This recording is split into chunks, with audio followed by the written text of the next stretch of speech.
பண்ணுங்க. ஒரு காலர் இருக்காங்க. ஹலோ சார் வணக்கம். வணக்கம். யார் எங்கேருந்து பேசுறீங்க சார்? சார் நான் திருநெல்வேலியிலேருந்து அன்பரசு பேசுகிறேன் சார். சொல்லுங்க அன்பரசு. சார் உங்கள் ப்ரோக்ராம் பார்ப்பேன் சார், ரொம்ப நல்லா இன்ட்ரெஸ்டாக போயிட்டு இருக்கு சார். நன்றிங்க. நன்றி அன்பரசு. சொல்லுங்க. நான் பார்ப்பேன் சார், டெய்லி 11 மணிக்கெல்லாம் பார்ப்பேன் சார். சொல்லுங்க அன்பரசு. வேற ஒன்றும் இல்லை சார், மேரேஜ் ஆகி ஒரு 8 மந்த் ஆகுது சார். ஓகே. ஒய்ஃபுக்கு வந்து பீரியட் வந்து ஒரு 2 மாசமா தள்ளி போகுது சார். சரி.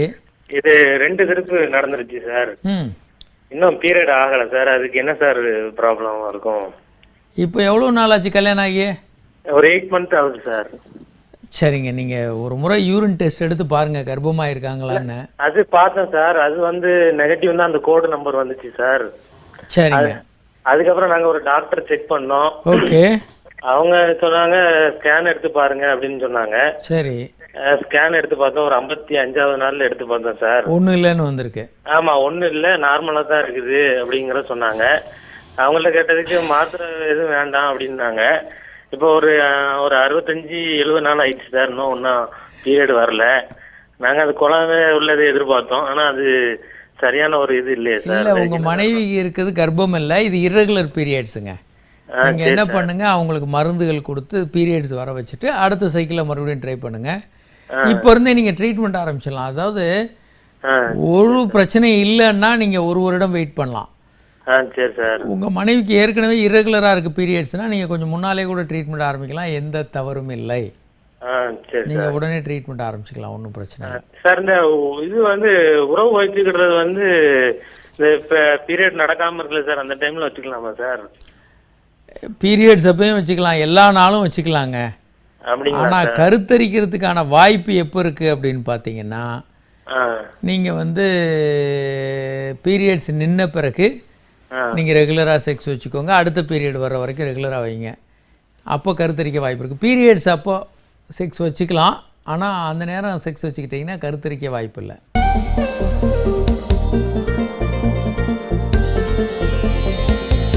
ரகசிய கேள்விகள் இடைவேளைக்கு பின் தொடரும்.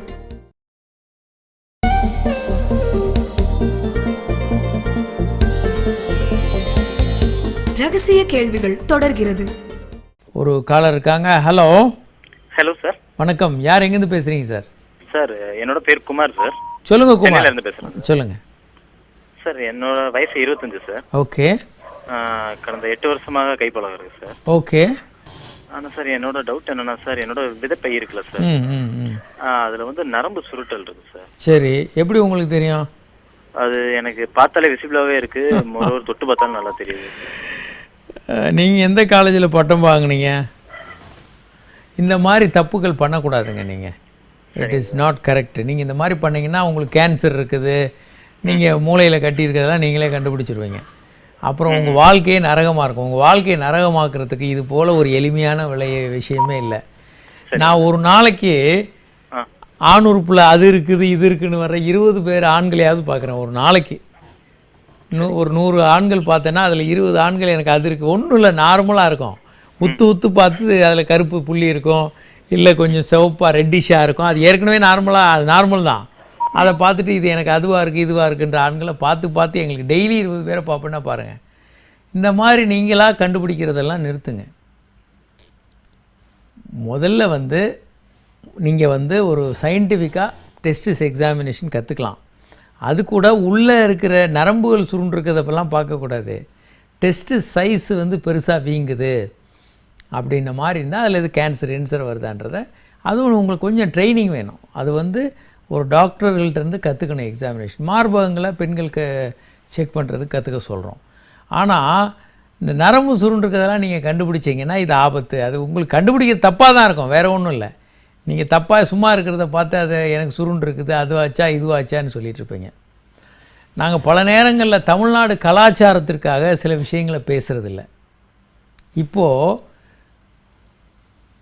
உலக பாலியல் மருத்துவ சங்கத்திலேருந்து வந்த டாக்டர் அடைக்கன் பல பேர் வந்து திரும்ப சொல்லிட்டு போனாங்க, கிளைமேக்ஸ் அ டே, ஆர்கசம் அ டே கீப்ஸ் டாக்டர்ஸ் அவே. ஒவ்வொரு நாளும் நீங்கள் ஆர்கசம் உச்சகட்டம் அடைய சுய இன்பம் பண்ணாலும் சரி, மற்ற முறையில் ஆர்கசம் அடைஞ்சாலும் சரி, உங்கள் உடம்புக்கு ரொம்ப ஹெல்த்தியான விஷயம். சொன்னாலும் சுய இன்பத்துலேருந்து என்ன தெரியுதுன்னா, சுய இன்பம் பண்ணுறது உங்கள் உடம்புக்கு ஹெல்த்தியானது.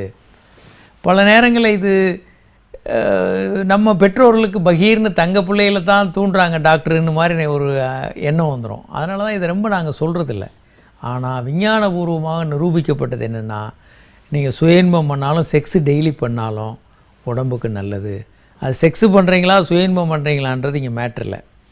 ஸோ சுயன்பம் பண்ணாலும் எனக்கு நரம்பு சுருண்டுக்குச்சு, நரம்பு பெருசாகிடுச்சுன்றதெல்லாம் தவறான ஐடியா. இதெல்லாம் முதல்ல விட்டுருங்க. ஒரு காலர் இருக்காங்க. ஹலோ. ஹலோ, வணக்கம். யார் எங்கேருந்து பேசுகிறீங்க மேடம்? வணக்கம் டாக்டர், திருப்பூர்லேருந்து பேசுகிறேங்க. வணக்கம், சொல்லுங்கள் டாக்டர். எங்களுக்கு வந்து கல்யாணம் ஆகி 10 வருஷம் ஆகுது டாக்டர். வெரி குட், சொல்லுங்கள். என்ன குழந்தை இல்லை. ம், அதை வந்து எங்கள் வீட்டுக்காரருக்கு வந்து அசோஸ்பர்மியான்னு சொல்லியிருக்காங்க. சரிங்க. அது வந்து அந்த விந்து வர டியூபே இல்லை அப்படிங்கிற மாதிரி டாக்டர் சொன்னாங்க. சரி, பரவாயில்ல. விரைப்பையிலேருந்து விந்தணுக்களை எடுத்து உங்கள் கருமுட்டை எடுத்து அதில் இன்ஜெக்ட் பண்ணலாம். அந்த டெக்னாலஜிலாம் அந்த டிவியில் ஏகப்பட்ட முறை காட்டியிருக்கோமேங்க. நீங்கள் எதுவும் பார்த்தது இல்லையா? இல்லை, ஒரு தடவை ஐவிஎஃப் பண்ணோம் டாக்டர். ஆனால் அது சக்ஸஸ் ஆகலை. பரவாயில்ல, அடுத்து பண்ணுங்க. ஐவிஎஃப் ஒரு முறை பண்ணி சக்ஸஸ் ஆகும்னு யார் சொன்னது? ஆனால் திரும்ப நாங்கள் வந்து இந்த டோனர் ஐஓஐ மாதிரி நிறைய டைம் ட்ரை பண்ணோம், ஒரு 5-6 தடவை. சரிங்க. ஆனா எனக்கு எந்த ப்ராப்ளம் எதுவுமே இல்லைன்னு சொல்றாங்க. லைப்ராஸ்கோபி எல்லாம் பார்த்துட்டோம். ஆனா ஐயூஐல ஃபெயிலியர் ஆயிட்டே இருக்கு. ஆகலாம் ஒரு முறையில் சக்ஸஸ் இல்லைம்மா. பல காரணங்கள் இருக்கு. உங்களுக்குமே கூட ப்ராப்ளம் இருக்கலாம், கருமுட்டையில் ப்ராப்ளம் இருக்கலாம், பல காரணங்கள் இருக்குங்க. இதுதான் காரணம். முதல்ல வந்து நீங்கள் போகிற சென்டர் வந்து ஒரு நல்ல பெரிய சென்டராக போங்க. 3 விஷயத்தை பார்க்கணும் நீங்கள் போகும்போது. ஒன்று, அங்கே நீங்கள் பார்க்குற டாக்டர்கள் வந்து இந்த துறையில் நிபுணர்களா, ஒன்று அதில் படித்தவங்களா இருக்கணும். எந்த கல்லூரியில் படித்தாங்க, அங்கே டிகிரி வாங்கியிருக்காங்களா, அவங்க பட்டதாரிகள் தானே, இந்த துறையில் நிபுணர்களா, அது பார்க்கணும் 2 பேரும். இரண்டாவதாக அவங்கள்ட்ட எல்லா நவீன கருவிகள் டெக்னாலஜி எல்லாம் இருக்குதா. மூன்றாவதாக அங்கேருந்து குழந்தைகளை அவங்க உருவாக்குறாங்களா, ப்ரொடியூஸ் பண்ணுறாங்களா, ரிசல்ட் வருதா. இதில் ஏதாவது ஒன்று ஏதாவது இல்லைன்னா தப்பு. அவங்களுக்கு டிகிரி இல்லை அப்படின்னா, இந்த துறையில் அவர்கள் நிபுணர்களான டிகிரிகள் பட்டம் எதுவும் வாங்கலைன்னா, அது போலி டாக்டர்களுக்கெல்லாம் நிறைய விளம்பரங்களில் வந்துக்கிட்டு இருப்பாங்க. அது போலி டாக்டர்களான்னு பார்க்கணும். இரண்டாவதாக அங்கே வந்து கருவிகள் இருக்கணும். சும்மா நாங்கள் எல்லாம் பண்ணுறோம் அப்படின்னு சொல்லிகிட்டு இருந்தாங்கன்னா சில நேரம் அது தப்பாக இருக்கும். அவங்ககிட்ட எந்த கருவியில் இல்லாமல் நாங்கள் அதை பண்ணுறோம் இதை பண்ணுறோன்னு சொல்கிறதும் தப்பாக இருக்கும். மூன்றாவதாக அவங்க வந்து ரிசல்ட் வருதா.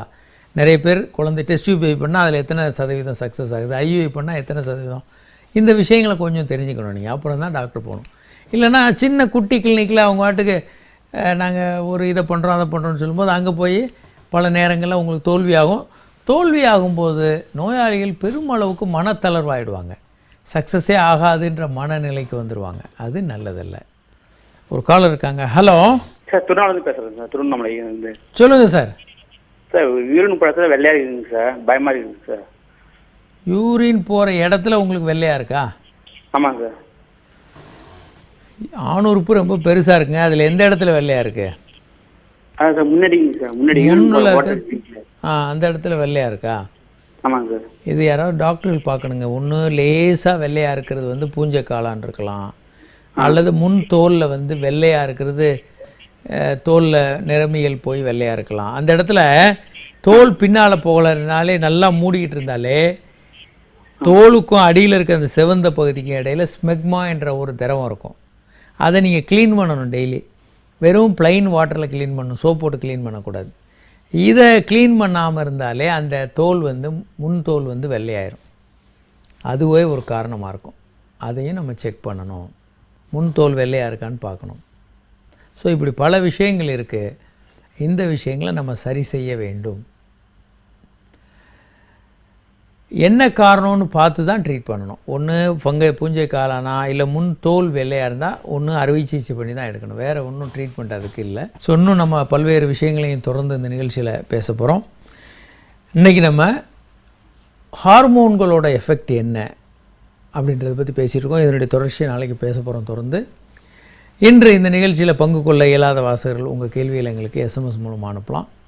9841266666 என்ற எண்ணுக்கோ 9444944444 எண்ணுக்கோ உங்கள் கேள்வியில் எங்களுக்கு எஸ்எம்எஸ் மூலமாக அனுப்பலாம். அல்லது hi@drnagaraj drkamaraj.net என்ற மின்னஞ்சல் முகவரிக்கு உங்கள் கேள்விகளை எங்களுக்கு மின்னஞ்சல் மூலமாக அனுப்பலாம். மீண்டும் நாளை சந்திப்போம். வணக்கம்.